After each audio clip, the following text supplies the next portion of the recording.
Today we're taking on two bosses, fastest wind and quickest fire. And just like in the name, those are two of the elemental types that you're gonna need to look out for. Now that head that's rolling around will do the fire damage. It'll roll around and spit out flames from its mouth. Now the one that's floating in the air with the 3 eyes on his forehead, that's the one that's gonna do the wind damage.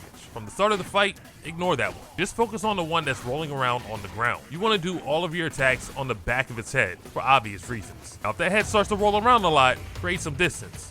Make some space and wait for it to slow down. This is a time where you just want to heal if you need to. And watch out for the flames on the ground because you can easily lose some health if you're not paying attention. And speaking of paying attention, that floating head will try to get your attention, so just keep an eye on him when he does his wind attacks. His wind attacks are fairly slow and you can just run away from them. Eventually, that head that's rolling around all crazy will run into a wall or get stuck somewhere. And if it hasn't stopped moving yet, you can always cast Immobilize to freeze it yourself. Now when it's frozen, that's the time for you to get some attacks in. Also, follow up your attacks with Wandering White and any other big attacks that you can cast. And don't forget about a Pluck a Mini. Make sure that the head isn't moving before you cast it though. It's a good spell to use to get a lot of damage. This boss can take a lot of punishment, so any buffs that you can use to raise your damage is a good idea. And if you're having trouble dodging these attacks, raise your fire resistance before the fight, because if you're not paying attention, you can get caught off guard pretty quickly. Now it is possible for the head to get knocked up and thrown into the air. If you're lucky, the head will fly into the other balls. If not, just chase after it and continue to do your damage.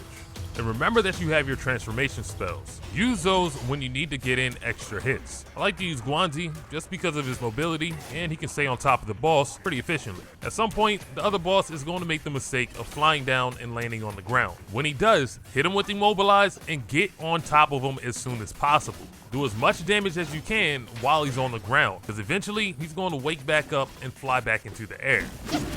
When he does, turn your attention back onto the other head, but also watch out for any attacks that he does right away. Now keep on working on the head that's on the ground. Now if you're really impatient and you really want to take care of that head that's in the air, just use Wind Tamer to knock him down. You can get him on the ground by casting the spell, and then just do your follow-up damage.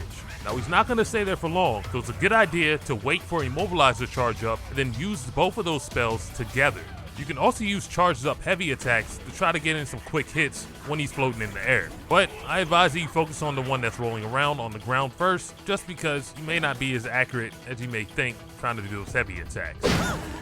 Now if the head that's floating in the air is giving you some serious problems, you may need to take him out first. The key here is to position your character near the corner or one of the walls of the map. You want to limit the amount of space that he has to fly around, and you want to raise the chances of him running into the wall when he does his attacks.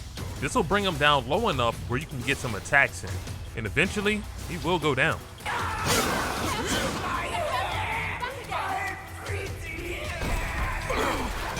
Now that one's out the picture, all you have to do is just focus on the last one. Let me know down in the comments which head did you decide to focus on first when you were taking on this boss. I hope you enjoyed this one and learned something new. I'll catch you on the next one.